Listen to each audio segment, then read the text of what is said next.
9 experienced mountaineers are asleep in a tent, high on a frozen slope in Russia's Ural Mountains. Sometime that night, something happens, and every one of them cuts through the canvas from the inside and walks out into the dark. No boots, no coats, temperatures near -40. They head downhill, away from everything keeping them alive, and none of them ever comes back. For over 60 years, investigators, engineers, and conspiracy theorists have circled the same question. What can make 9 rational people do that? The Soviet Union's official answer, typed into the case file in 1959, was stranger than most of the theories that followed, a compelling, unknown natural force. This is what the evidence actually shows, including the part discovered only 3 months later, which no one has fully explained since. The trip began on January 23, 1959. 10 young skiers from the Ural Polytechnic Institute set out for Mount Otorten, deep in the northern Urals, a winter route rated Grade 3, the highest difficulty certification that existed in Soviet sport hiking. Their leader was Igor Dyatlov, a 23-year-old engineering student with years of expeditions behind him. These were not amateurs. At the last inhabited outpost, one member of the group, Yuri, was forced to turn back with joint pain. He would spend the rest of his life known as the only survivor of a trip he never finished. On February 1st, the remaining 9 pitched their tent directly on the open slope of a mountain the local Mansi people called Kolachiakal, a name usually translated as Dead Mountain. Film later recovered from their cameras shows them digging into the snow that afternoon, leaning into the wind, smiling. The diaries end that evening with ordinary entries about weather and morale. Then the record simply stops. A telegram was expected around February 12th when the group reached the return route. Nothing came. Days passed before anyone worried. Delays were common. But by late February, family pressure had forced a full search. Volunteers, military planes, local Mansi guides. On February 26th, searchers found the tent. Half buried in snow, collapsed, and slashed open from the inside. Within it lay 9 pairs of boots, warm coats, food, money, diaries, everything a person would grab if they had even 10 seconds to think. Below the tent, 8 or 9 sets of footprints ran down the slope, left by feet in socks or completely bare. The prints didn't show panic. They were evenly spaced, walking pace, almost single file. They continued for about 1.5 kilometers toward the tree line. Then they faded. The next morning, under a tall cedar at the forest edge, searchers found the remains of a small fire and the first 2 hikers, dressed only in their underwear. Branches on the cedar were snapped off up to 5 meters high, as if someone had climbed it, maybe to look back toward the tent. Between the cedar and the tent, 3 more bodies were found over the following days, spaced apart on the slope, Igor Dyatlov among them. All 3 were facing uphill. They had died trying to crawl back to the very tent they had fled.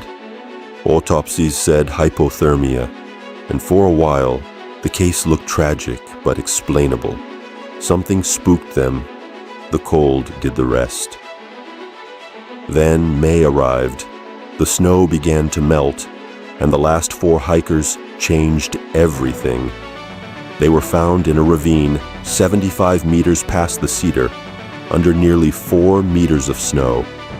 These 4 were the best dressed of the group, wearing clothes cut from the bodies of the friends who had died before them.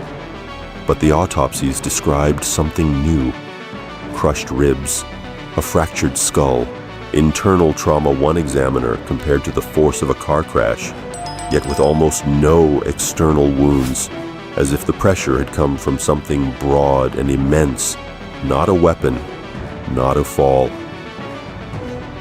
And when routine tests were run on their clothing, a few items showed traces of radioactive contamination that nobody could account for. 3 months after the tent was found, Soviet investigators closed the case with the sentence that made it immortal. The hikers died because of a compelling natural force they were unable to overcome. No force was named. The file went into the archive. If a sealed Soviet case file with the words "unknown compelling force" is exactly the kind of loose thread you can't leave alone, hit that like button. It tells me these are the mysteries worth reopening. Drop your own theory in the comments, because in a minute you'll be able to test it against the best science we have. And if you're not subscribed yet, now's the time.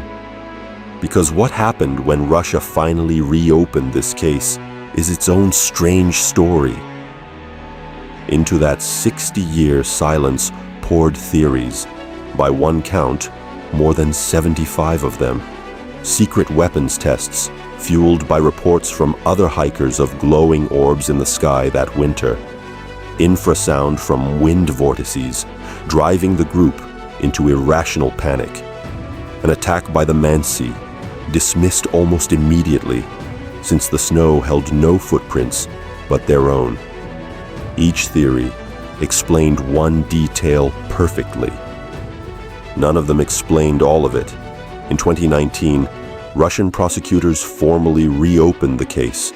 Their conclusion, announced in 2020, an avalanche combined with near-zero visibility, drove the group from the tent, and the cold did the rest. Critics pushed back instantly. The slope looked far too gentle, and no avalanche debris had ever been reported. Then, in 2021, 2 European engineers, Alexander Puzrin and Johann Gaume, published a model of a rarer event, a slab avalanche, a dense plate of wind-packed snow resting on a weak layer, undercut by the very platform the hikers dug for their tent, releasing hours later while they slept. Their simulations drew on crash test data and, remarkably, on snow animation code developed for the Disney film Frozen. A heavy slab striking sleeping bodies braced against rigid skis produced exactly the injuries in the autopsy reports. Crushed chests, fractured skulls, no external wounds. And when the researchers returned to the region in the winters that followed, they filmed fresh slab avalanches on similar slopes barely 3 kilometers from the site, on terrain locals had insisted never produce them.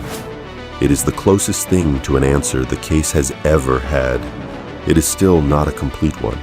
The radioactive clothing has never been definitively explained. Suggestions range from the thorium lantern mantles hikers carried in that era to the laboratory work some of the group did back home. But the modern investigation left the question almost untouched. And one detail resists every comfortable version of this story: the footprints. 9 people who cut their way out of shelter into lethal cold did not sprint. They walked, calm, orderly, together, 1.5 kilometers into the dark. Whatever stood behind them that night, they feared it more than the cold that killed them. The case file is closed. The question never was. If you want more stories like this one, real, forgotten, hidden in the details the official version leaves out, watch the video that's on your screen right now. Here on It Sounds Like Fiction. But it's history. There's always one more secret waiting.